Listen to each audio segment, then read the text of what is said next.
Well, I've already done pacifist challenges on Donkey Kong Country 1 and 2, so let's round up the trilogy. Can you beat Dixie Kon's Double Trouble without defeating any enemies? That's what we're going to find out. But before we get started, I'd like to go over a few points. Enemies that get themselves killed, for example, walking off a platform and falling down a hole, will not count. Bosses will not count as they are unavoidable, and shortcuts or glitches will only be used as a last resort. Okay, let's start with Lakeside Limbo. And we finally have a main character who will do most of the work for this challenge because, well, it's Dixie Kon, although Kiddy Kon will have his moments as you'll see later on. Anyway, not really anything to say about this first level. It's a lovely leisurely stroll with hardly any enemies to obstruct your path. Dixie can just use her hair twirl to skip the majority of the stage and glide past the regular Kremlins with ease. So enjoy this because it will get a lot harder, but you already knew that. Doorstop Dash. The first of 3 meal levels filled with rats, and the hardest section is near the beginning. There are 4 rats marching together that even Dixie struggles to clear. But as before in these situations, if you walk slowly towards where they spawn, you can create a large enough space between them to jump into and twirl past safely. After that, all the rats that I can't be bothered to look up the names of are alone and can be jumped over easily. And the only other enemies are the vastly inferior Zinger replacements that you would have to go out of your way to kill. So yeah, that's a rather easy level. Tidal Trouble. Similar to the first level, but with more underwater action. This is the first time you encounter the clobber replacement, these assholes in barrels that knock you about. They're one of the few enemies that only get stunned by a hit on the head instead of being killed. So technically, you can jump on their heads and it's fine, but I still don't like doing it. Bees and fish, both of which you can't kill easily, make up the majority of the foes here. You might not enjoy splashing around in these shallow waters, but resist the urge to jump on these 2 beetles. If you can manage that, then there's no reason why you should stain that nice end flag with bloody hands. Skidder's Row. A snowy level this early in the game? I guess they didn't want the rubbish players to miss out on these awesome graphics. The skidder in the name are these Kremlins that slip around on the ice. They would be very annoying to get past if you didn't have Dixie's good old hair twirl, but you do have it, so what's the point of dwelling on such miserable thoughts? Towards the end, the hair twirl goes from useful to practically essential, such as here with the 2 on the hut. You could probably use Kiddy Kon to throw Dixie through, but why bother when an easier option exists? You know, that's gotta suck when you think about it. Having Skidder as your name and only being known for slipping around like an idiot on ice. Well, as long as they don't call themselves Killed by Kong and live up to their namesake, I don't care. Murky Mill. This is the first level where you're turned into an animal buddy. Uh-oh, these are always a worry. And worse yet, Ellie is so scared by any rats she can see, she'll run backwards to get away from them. This forces you to kill them with barrels in order to progress, which happens a number of times throughout. This would be terrible news, but there's a hidden warp barrel right at the start. So use that to go straight to the end and yeah, no rats need to die. Oh no, it's the first boss, and in order to kill him, you need to chuck beetles into his mouth and send him burping back. Do these count as kills for me because I'm chucking them in, or for him because he's eating them? Well, I've been too hard on myself lately, so I'm going to treat myself and say they don't count.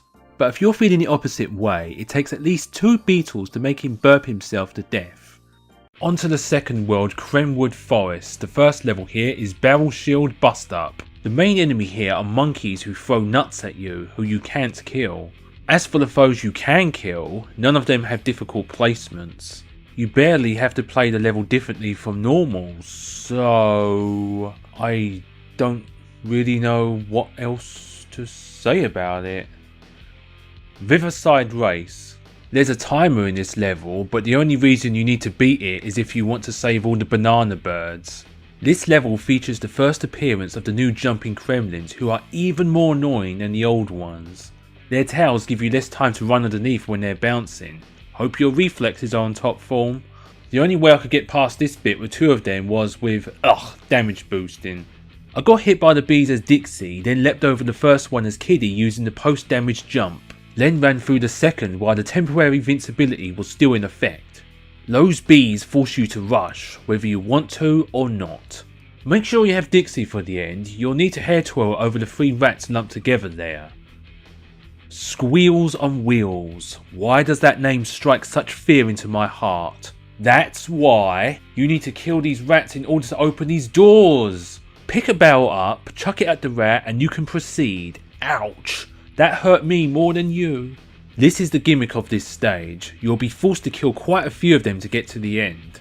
Thankfully, there is a warp near the start, just like in the previous meal stage. But the bad news is, it's placed after the first rat door, meaning you still need to kill one to reach it. Maybe there's a way to glitch past this damn door and spare the rat's life. But right now, this appears to be the first enemy death of the challenge. How sad. Springing spiders, a mostly easygoing level to cheer us up after that tragedy.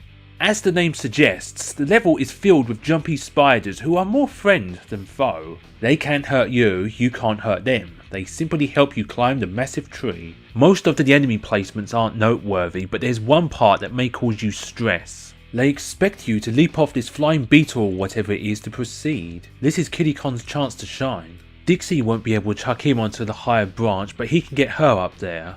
You'll have to be pretty accurate, but it's possible, as you can see here. Other than that, this level is a cinchy cinch. Bobbin Barrel Brawl. Oh dear, another level where you're turned into Ellie. At this point, with the fish chasing after you and the bee blocking the way, I don't think you can get past without damage boosting. And there's not another DK barrel before this section, forcing you to kill the second red bee with a TNT barrel. Well, luckily for Ellie, a warp barrel comes to her rescue again. Near the start, throw Dixie up here to enter a warp barrel that takes you straight to the end. Now all that remains of this world is to defeat the big spider and then it's over. On to the third world, which begins with Bazza's Blockade. The first 4D underwater stage. The cons still have no way to attack enemies without on guard. So don't use him, swim to the end and that's it. Nothing more to say. Rocket Barrel Ride. As the name suggests, you spend most of this level riding rocket barrels to ride up the cliff. The only enemies here are Crumples that Dixie can't kill by herself, bees, and crimps who are very easy to avoid. It's not affected by this challenge much at all, so yeah, just beat it like mostly normal, I guess. Creeping Clasps. Ugh, Leaping Gremlins, my second most mortal foe, after bees and dragonflies with death wishes. There's another vicious fish who chases you everywhere in the water, forcing you to stay under ropes. But watch out for all the explosive clasps who blow up and kill themselves as well if you touch them. So obviously, you would want to avoid them completely, as you would under normal circumstances. The most difficult part comes around halfway through the level. This is where the non-jumping gremlins give you no space to land. Even when they're doing nothing, they still manage to cause me untold grief. Impressive! Well, you can get past by getting hurt by the fish, then run through with the second con while you can. A bit of a troublesome stage, but it could be much worse. Tracker Barrel Trek is similar to Rocket Barrel Ride in many ways, although the enemy placement is slightly more tricky. Dixie should have no trouble clearing them, neither should Kiddy to be honest. There's a number of bees you don't have to worry about killing in the barrel sections, and that's about it. There have been a lot of easy levels in this world.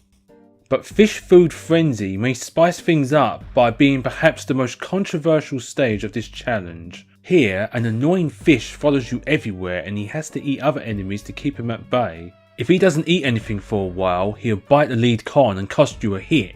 The big question is, should I feel responsible and count his kills as my own? You kinda have to guide him towards them after all. Well, during the ending, he's listed as an aquatic attacker and not as an animal buddy. I'm just going to let this fall under the enemies that get themselves killed category and say it won't count. So no, I didn't get anyone killed here, but maybe you disagree. I'm going to calm down from that distressing discussion of ethics by killing the boss and finishing the world. Let World 4 begin. First up is Fireball Frenzy. Plucked straight from my darkest nightmares, there's owls shooting fireballs everywhere. And just like in those nightmares, no matter what I do, I can't kill them. Oh wait, that's a good thing for once. All the other enemies are in wide open spaces and shouldn't pose any problems to avoid at all. Nothing else really to comment on. Demolition Drain Pipe. Oh no, it's one of those levels, isn't it? Screw running around on foot, that's for total lamos. What we need is a awesome vehicle stage. We all know them and we all hate them. The levels where you're forced into a vehicle of some sort. Control becomes limited, you can't stop going forward, and one single mistake can cost you a life. And yet, in spite of all the frustration they bring, you get the sense the creators think they're the highlight of the game. They may even put the damn thing on the box art, which only makes you wonder if the fault is with yourself for not enjoying what they were clearly the most proud of. But no, I know what I hate, and I hate these levels. Sorry for those sour grapes, but geez Louise, I've wanted to rant about that for a while now. And with less control of your movement, there's more danger of unspareable enemies than usual. But thankfully, this time, no one in this level needs to die, they're all avoidable. But that doesn't mean it's going to be easy. You need to have excellent reaction speed and jump accuracy to succeed. I don't know what to suggest, just play as well as you can I guess, which is useless advice. Ripsaw Rage makes deforestation fun and terrifying at the same time. You obviously have to rush upwards, but you'll need to wait in parts to let enemies pass safely. Finding the balance between the two is the key to success. Use Kiddy to throw Dixie to save your hits when you need to. You can usually squeeze through just in time without killing rats, but you'll probably need to damage boost at one point. But you also have to do it to the right so the replacement Kong can jump up when killing the rat. You also can't afford to wait or the saw will get you. Not the hardest level, but certainly not the easiest either. This challenge is certainly starting to pick up in difficulty now. Blazing Bazookas. The star of this level are bazookas who fire barrels for you to clear large holes. They can't be killed by a jump on the head, so you don't have to worry about killing them. Nice! The other enemy here are crimps, which are often placed in areas with low ceilings for some reason. You should be able to get past them easily enough, but don't be afraid to wait for a better opportunity to get past, and you should make it to the end guilt-free just fine. Low G Labyrinth. Low G as in low gravity, which makes you jump higher than normal. This is a bad thing. How? This makes it easier to avoid enemies, not that there's anything hard to evade here in the first place. Eventually you'll have to turn into an animal buddy, Quarks. Uh-oh. But thankfully the parrots are probably the best animal buddies for the challenge. They obviously expect you to pick up barrels and kill bees with them at a number of parts, but you don't have to. There's not even any points where you need to damage boost to proceed, which is always welcome news. But use this chance to practice your control with Quarks because you'll need it later on, trust me. And that's World 4 complete. Just beat the boss in and you can move onwards and upwards. Okay, it's World 5. Crevice Keepers. Explosive clasps everywhere here. Need I remind you that you need to avoid touching them again? No, I don't. There's a rat here and there, but as long as you're patient, you won't have to kill them. Overall, this is another just play the game normally and try not to get hit stage that hasn't changed much at all. Tearaway Toboggan. Oh no, oh god, it's another awesome vehicle stage and this one is much worse. Once again, you'll need to react fast to avoid killing all the dumb foes in your path. This first skidder is so much harder to spare than it appears, so much harder. Most enemies after don't require the same level of precision, but knowing they can be avoided means you can't slack off. It's been so long since I had to kill that rat, I think I'm starting to get over it a little. Oh, me and my big mouth, I think you have to kill at least one of these skidders here. You just don't have the movement options to avoid them. You can't even jump once you start falling from the ledge. You're just going to have to live with murdering one of them. And straight after that are 3 more skidders that want to die, but you can just about squeeze through with killing only one. The timing is extremely difficult, but to minimise kills, you'll have to pull it off. Being a pacifist sucks sometimes. There aren't any warps or shortcuts to use either. That's 3 kills. Awesome Barrel drop bounce, understanding my pain, decides to hold off and go easy on me. This level hardly has any enemies in it, just faster than normal for some reason crimps and hedgehogs. I get the impression they wanted to focus entirely on the level gimmick, but then felt they needed to add some enemies in at the last moment. Crack Shot Croc.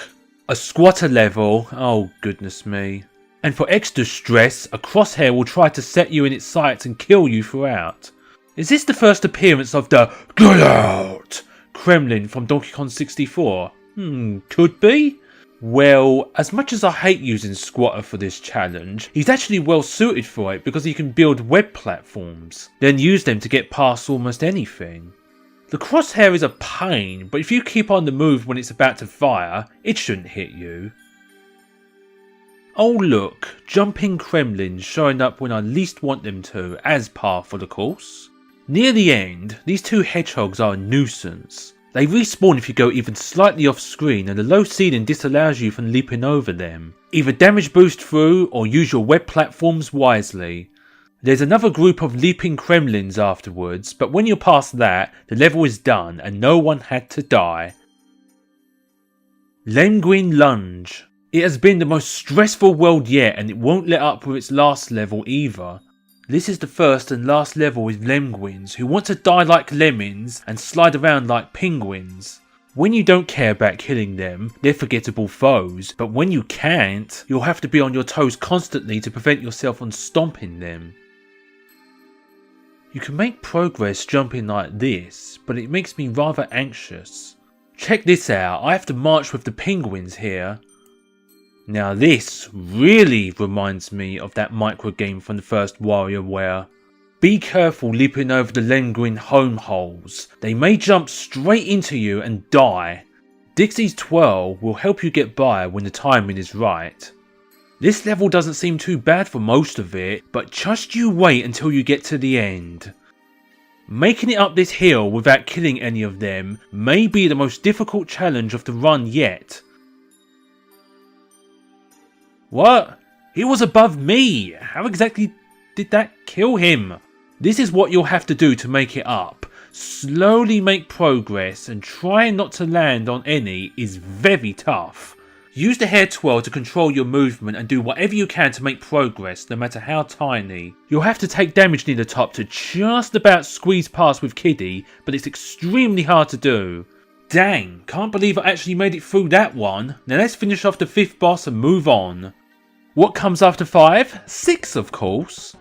Buzzer Barrage. Now here's a fun level. It makes me feel like such a cheeky little git. You're turned into quarks and buzzers block your way. It appears you'll have to kill them with barrels. But so many times you can just squeeze past without suffering a hit. I don't want to be too harsh on Rare. They do make a lot of nice games after all. But maybe they should have put this level under more testing?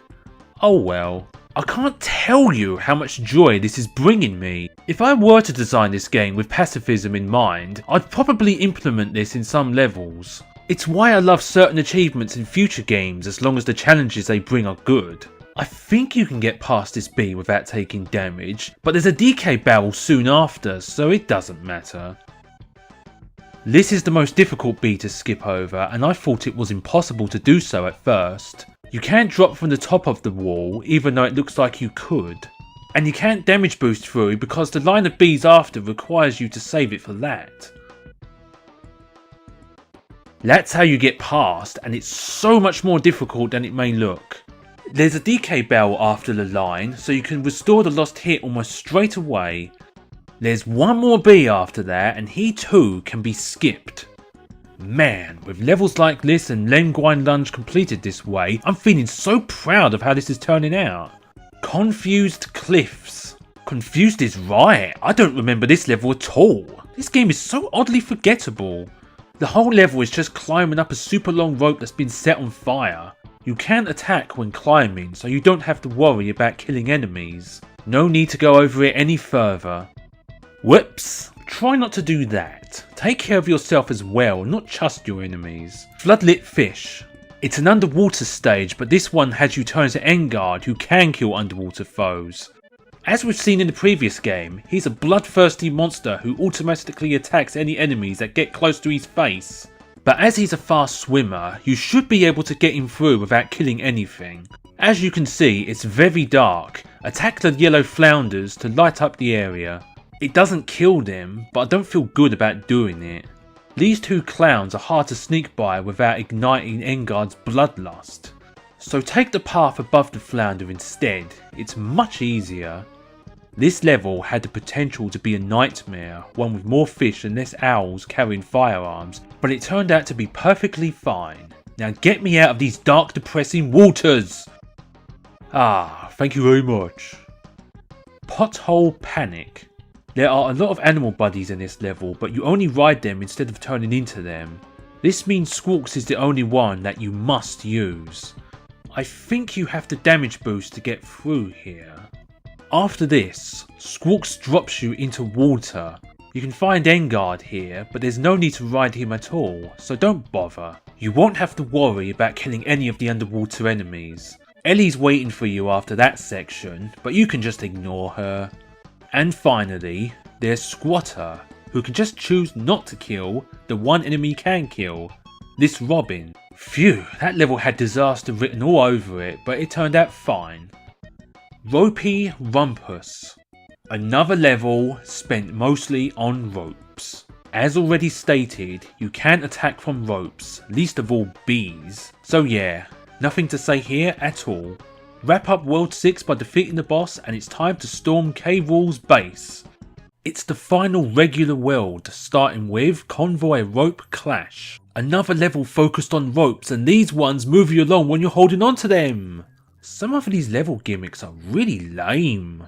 The enemies here are clasps, bees and hedgehogs, all of which aren't too easy to kill by mistake. And seeing as you spend most of it hanging defensively off ropes, the opportunities to kill them sink even lower. So don't worry about this one, it's not much problem at all. Creepy Caverns. Those pesky ghost barrels and their constant attempts to get people killed, oh such little imps. Thankfully, they don't try to force you to kill any enemies, and that's the most important thing here. And like the previous stage, the enemies here are among the toughest to kill. Clasps, red bees and crumples. As long as they keep far away from standing on little platforms and stick to these wide open spaces, I'll have no problem with them. Lightning, look out. Whoever said lightning never strikes the same place twice has obviously never played this level. It won't leave you alone for anything, but at least it'll kill enemies and get them out of your way. But since it only strikes within your current location, does that mean you should be held accountable when it kills something? No, of course not, that's just stupid. It's not my fault they just happened to be in the wrong place at the wrong time. Waiting for lightning to kill the enemies instead of using barrels makes the level only a little harder. You could damage boost through, but I think it's time for nature to do its job for once. Where it can at least. Look at this, even lightning can't do anything to the red bees, they're badass. You can get over this green bee just about with a twirl if necessary. Not a very tough level. This world has been easy. Coin Dozer Clamber. It's chock-a-block with coin dozers who I'm not even sure can be killed at all in most situations. Nothing much to go over here except for one section. There's only one jumping gremlin in the stage and yet he still manages to be a pain in the ass. I'm not in the mood for his nonsense today, so I'm just going to jump into that bonus barrel and skip past him. Another easy level from this world and there's only one left. Poisonous Pipeline. It's a mostly underwater stage where your controls are reversed. It's a good thing the poison doesn't do anything worse. Well, it's the same deal as with most of these levels. You can't attack underwater, so nothing else to say. The final regular world was perhaps the easiest of all. Beat K-Rool to a pulp and that's a wrap. But it's not over quite yet, we still have the secret world to go over. Let's draw this to an end already. Stampede Sprint. You're transformed into Ellie, who is given such a fright by 3 rats, she can't stop running right. It's basically an awesome vehicle level in design, but I actually like this one because the setup is novel. The only harmable enemies here are crimps, so just jump over them rather than on them and you'll be fine. Crisscross Cliffs. You climb up this cliff by getting hit by an endless barrage of steel barrels. Sounds painful. But I'm afraid to say there's something far more painful here. Red buzzers block the way, and the only way to remove them is to hit these barrel switches. There's a bonus barrel near the start, but it doesn't take you beyond the first blockade. Does it count as killing them yourself? I'd say it does, because you're directly changing the barrel type to remove the bee. You don't have to change the barrel here, at least. In the next section, you're forced to change the barrel type and there was a bee in the path. Oh no. But fear not, if you decide to drop down this hole after getting up here, you'll see the old buzzer is still alive and kicking. Well, the TNT barrels will kill him then, so don't do it. Ah, the limitations of these old consoles comes in handy once again. More annoying leaping Kremlins. This part is made extra hard by the deceptively short platforms. There are also explosive clasps here and there, avoid them at all costs, as usual. Unfortunately, just as it looks like you'll be going home with just one dead bee, another falls into your lap right at the end. What kind of quiz show is this? That's 5 dead enemies? Tyrant Twin Tussle. Cuff and Clout, the toughest Kremlins in the game after K. Rool, are everywhere here. I never thought of it this way before, but they're basically the Grey Crushers of this game. Needless to say, you don't have to concern yourself about killing them by mistake. Leap over the few crimps here and it'll be fine. Swoopy Salvo, the level of swoopy birds and also one of the animal buddy birds, Squawks. This time, you're not going to be able to slip past the buzzers blocking the way. Damage boosting is the only option. The bad news is, this stage is very stingy with the DK barrels and you won't find any before this bee blockade. You have no choice but to kill this one, I'm afraid. There's a bonus barrel down here and after you leave the bonus stage, the bee is back. But nah, that's cheap. The way I see it, that's another bee that took the other's post after it was killed. There's still no DK barrels for a long time after that, and you have no way to damage boost past this one. However, above him is a hole with a never-ending supply of birds flying through. This alternate path leads to the same end as the one blocked by the bee, so you're going to have to squeeze through somehow.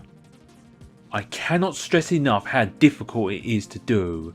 You need to gain a good amount of speed from below and move perfectly. Be careful dropping down from here, you may land on a bird as you fall down. Make sure you don't take any hits during the second half of the level, you'll need both cons. You need to throw Dixie around as Kiddy whilst evading the birds flying in the way. You have to do this a total of 3 times and it gets progressively harder each time. You have no time to waste, pick Dixie up and throw her up onto the branch as fast as you can. And as if that's not challenging enough, you'll then have to throw her as far as you can and avoid the birds. Hang in there just a little longer, only 1 level remains.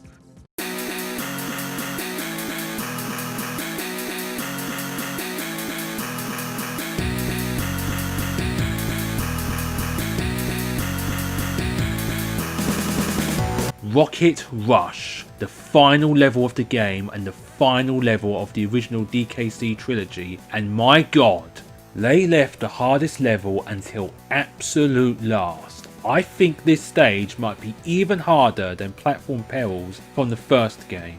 You need to make it to the bottom of the canyon safely, but the flames that come out of the exhausts kill any close red bees. You can use the brakes to slow your fall, but it'll drain your fuel fast and you'll have to use it a lot. You cannot afford to miss a single fuel can, but collecting them all only makes your life even harder. You can't go too fast or you will crash or hit a bee, but if you go too slow, you'll run out of fuel and crash. And because you can't kill the bees, you'll have to find other ways to get by, while also using the brake just the right amount and making sure your acceleration flames don't catch the bees when you need to move. Are you getting an idea of how tremendously difficult this is yet? Well, no matter how hard I'm making it sound, I'm probably still selling it short. Just give it a try yourself if you can and you will find out exactly what I mean. If you do make it to the checkpoint at the bottom, it's pretty much over. The rest of the level is shooting upwards and there's no enemies to worry about. Even if you die, the checkpoint allows you to try again. And with that, every DKC3 level has been covered.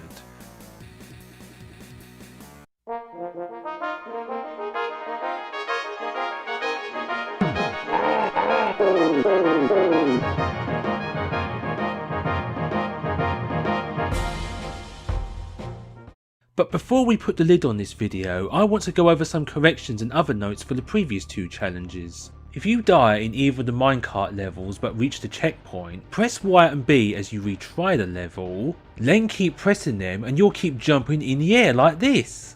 Now this seems like it could be used to get past the 4 unavoidable Kremlins, but the effect seems to wear off before long. Maybe I'm doing something wrong here, but if it can last until the end of the level, then that's 4 less kills in the first game. I said you had to kill 8 zingers in Ramby Rumble in the second game, but you can cut that down by 2.